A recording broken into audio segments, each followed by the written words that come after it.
Hello दोस्तों, आपका मेरे चैनल में स्वागत है। श्रावण सोमवार कई कथा के अनुसार अमरपुर नगर में एक धनी व्यापारी रहता था। दूर दूर तक उसका व्यापार फैला हुआ था। नगर में उस व्यापारी का सभी लोग मान सम्मान करते थे। इतना सब कुछ होने पर भी वह व्यापारी अंतर्मन से बहुत दुखी था, क्योंकि उस व्यापारी का कोई पुत्र नहीं था। दिन रात उसे एक ही चिंता सताती रहती थी। उसकी मृत्यु के बाद उसके इतने बड़े व्यापार और धन संपत्ति को कौन संभालेगा। पुत्र पाने की इच्छा से वह व्यापारी प्रति सोमवार भगवान शिव की व्रत पूजा किया करता था।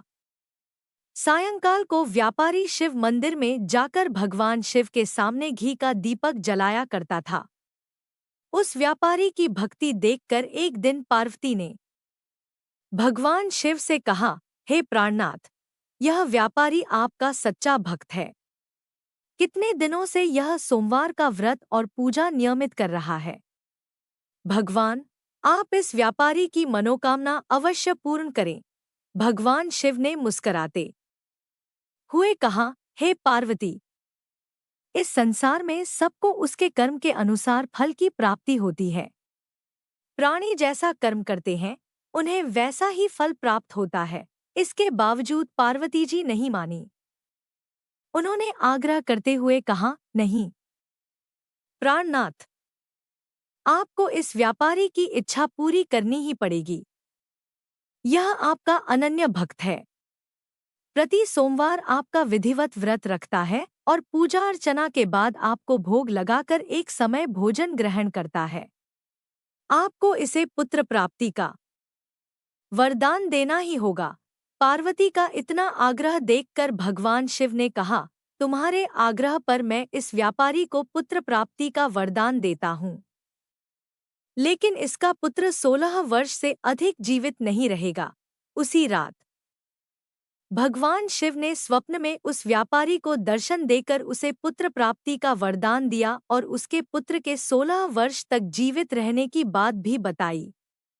भगवान के वरदान से व्यापारी को खुशी तो हुई, लेकिन पुत्र की अल्पायु की चिंता ने उस खुशी को नष्ट कर दिया।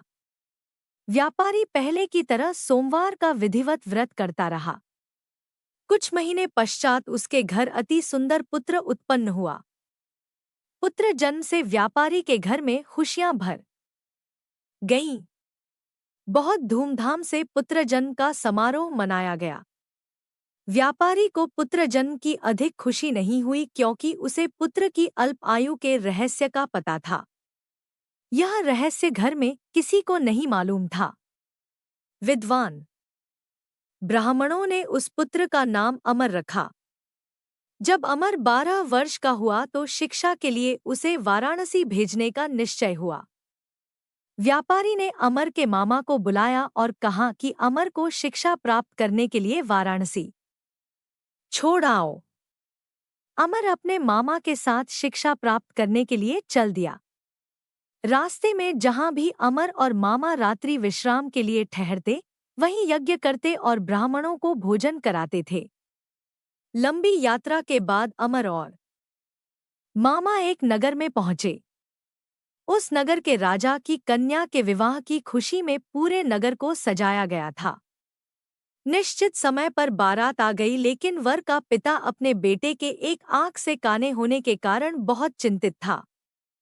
उसे इस बात का भय सता रहा था कि राजा को इस बात का पता चलने पर कहीं वह विवाह से इनकार न कर दे। इससे उसकी बदनामी होगी। वर के पिता ने अमर को देखा तो उसके मस्तिष्क में एक विचार आया। उसने सोचा, क्यों न इस लड़के को दूल्हा बनाकर राजकुमारी से विवाह करा दूं। विवाह के बाद इसको धन देकर विदा कर दूंगा और राजकुमारी को अपने नगर में ले जाऊंगा।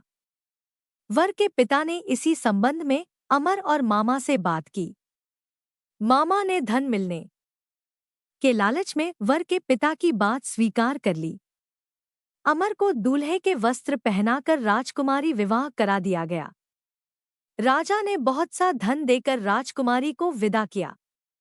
अमर जब लौट रहा था तो सच नहीं छिपा सका और उसने राजकुमारी की ओढ़नी पर लिख दिया, राजकुमारी तुम्हारा विवाह तो मेरे साथ हुआ था, मैं तो वाराणसी में शिक्षा प्राप्त करने जा रहा हूँ। अब तुम्हें जिस नवयुवक की पत्नी बनना पड़ेगा वह कान्हा है। जब राजकुमारी ने अपनी ओढ़नी पर लिखा हुआ पढ़ा तो उसने काने लड़के के साथ जाने से इनकार कर दिया। राजा ने सब बातें जानकर राजकुमारी को महल में रख लिया। उधर अमर अपने मामा के साथ वाराणसी पहुंच गया। अमर ने गुरुकुल में पढ़ना शुरू कर दिया। जब अमर की आयु 16 वर्ष पूरी हुई तो उसने एक यज्ञ किया। यज्ञ की समाप्ति पर ब्राह्मणों को भोजन कराया और खूब अन्न वस्त्र दान किए। रात को अमर अपने शयन कक्ष में सो गया। शिव के वरदान के अनुसार शयनावस्था में ही अमर के प्राण पखेरु उड़ गए। सूर्योदय पर मामा अमर को मृत देखकर रोने पीटने लगा। आसपास के लोग भी एकत्र होकर दुख प्रकट करने लगे। मामा के रोने विलाप करने के स्वर समीप से गुजरते हुए भगवान शिव और माता पार्वती ने भी सुने। पार्वती जी ने भगवान से कहा, प्राणनाथ, मुझसे इसके रोने के स्वर सहन नहीं हो रहे, आप इस व्यक्ति के कष्ट अवश्य दूर करें। भगवान शिव ने पार्वती जी के साथ अदृश्य रूप में समीप जाकर अमर को देखा तो पार्वती जी से बोले, पार्वती, यह तो उसी व्यापारी का पुत्र है, मैंने इसे 16 वर्ष की आयु का वरदान दिया था, इसकी आयु तो पूरी हो गई। पार्वती जी ने फिर भगवान शिव से निवेदन किया, हे प्राणनाथ, आप इस लड़के को जीवित करें, नहीं तो इसके माता पिता पुत्र की मृत्यु के कारण रो रो कर अपने प्राणों का त्याग कर देंगे। इस लड़के का पिता तो आपका परम भक्त है, वर्षों से सोमवार का व्रत करते हुए आपको भोग लगा रहा है। पार्वती के आग्रह करने पर भगवान शिव ने उस लड़के को जीवित होने का वरदान दिया और कुछ ही पल में वह जीवित होकर उठ बैठा। शिक्षा समाप्त करके अमर मामा के साथ अपने नगर की ओर चल दिया।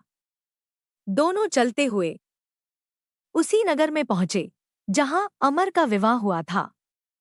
उस नगर में भी अमर ने यज्ञ का आयोजन किया।